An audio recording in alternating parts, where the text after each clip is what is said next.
Hi friends, ఈజీగా stuffed paratha ఎలా చేసుకోవాలో నేను మీకు ఈ వీడియోలో చూపిస్తున్నాను. ఫస్ట్ చపాతీ ముద్దని తీసుకొని దాన్ని రౌండ్గా రోటీ షేప్లోకి ఒత్తుకోవాలి. ఇలా కరెక్ట్గా రోటీ షేప్లో రౌండ్గా ఒత్తుకున్న తర్వాత దీంట్లోకి ఆల్రెడీ రెడీ చేసి పెట్టుకున్న పరాటా స్టఫ్ని తీసుకొని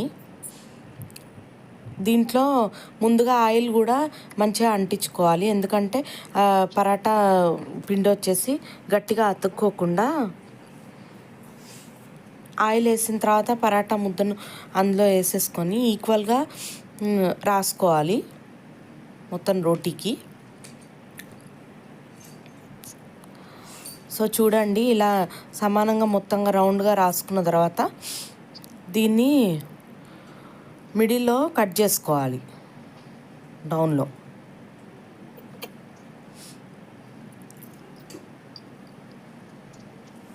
లైక్ మనం కేక్ కట్ చేస్తాం కదా, అట్లా కేక్ టైప్లో చిన్నగా డౌన్ సైడ్లో కట్ చేసుకోవాలి.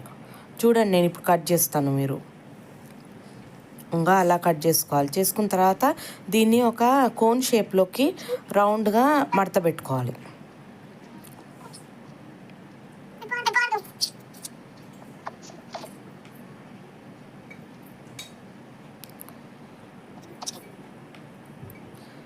సో ఇట్లా రౌండ్ షేప్లోకి కోన్ షేప్లోకి మడుచుకున్న తర్వాత దీన్ని నీట్గా బయటికి పరాటా స్టఫ్ అనేది రాకుండా ఒత్తుకోవాలి. ఇట్లా ఒత్తుకున్న తర్వాత ఇది ఒక రౌండ్ షేప్లోకి వచ్చింది, చూసారా? ఇట్లా వచ్చిన తర్వాత దీన్ని లాటించుకొని మళ్ళీ పరాటా షేప్లోకి మనం చేసుకోవడమే. ఇంకా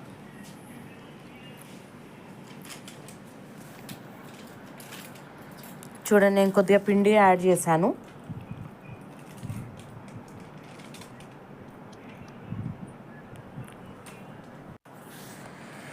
ఇప్పుడు కోలాతో దీన్ని గట్టిగా ఒత్తేసుకొని మనం పెంకు మీద వేసుకొని కాల్చేసుకోవాలి, అంతే. పరాటాని మరీ రెడ్గా ఎక్కువగా కాల్చొద్దు, కాలిస్తే అది గట్టిగా ఇట్లా అయిపోతుంది, టేస్ట్ రాదనమాట. మీడియంగా ఫ్లేమ్లో పెట్టుకొని ఒక 2-3 మినిట్స్ ఈక్వల్గా కాల్చుకోవాలి, గోల్డెన్ కలర్ వచ్చే వరకు. ప్లస్ అందులో బటర్ కూడా యాడ్ చేసుకోవాలి, అప్పుడు అది మెత్తగా అవుతుంది, టేస్ట్ కూడా బాగా వస్తుంది.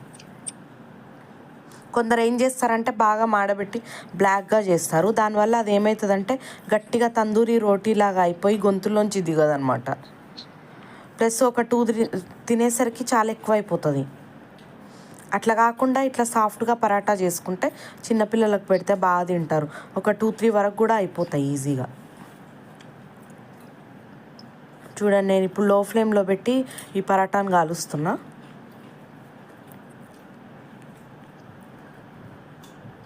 బటర్ కూడా రాసాను నీట్గా. ఇప్పుడు 1 సైడ్ కాలిన తర్వాత మళ్ళీ సెకండ్ సైడ్ కూడా వేసేసుకోవాలి. వేసుకొని 1 మినిట్ ఉంచితే మంచిగా అయిపోతుంది, పరాటా రెడీ అయిపోతుంది.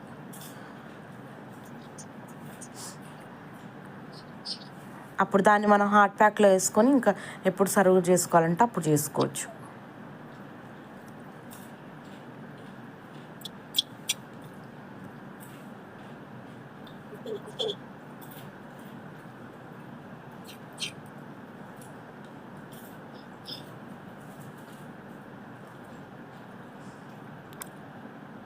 కొందరు రెడీమేడ్ పరాటా తెచ్చుకొని అలాగే కాల్చుకుంటారు, కానీ అది ఫ్రిడ్జ్లో పెట్టి ఫ్రోజన్లో ఒక 1 మంత్ వరకు ఉంటుంది. అది హెల్త్కి కూడా అంత మంచిది కాదు. ఇట్లా ఇంట్లో చేసుకున్న న్యాచురల్ పరాటానే బాగుంటుంది. చూడండి, ఇట్లా పరాటా రెడీ అయిపోయింది. ఇప్పుడు దీన్ని హాట్ ప్యాక్లో వేసేసుకోవడమే ఇంకా.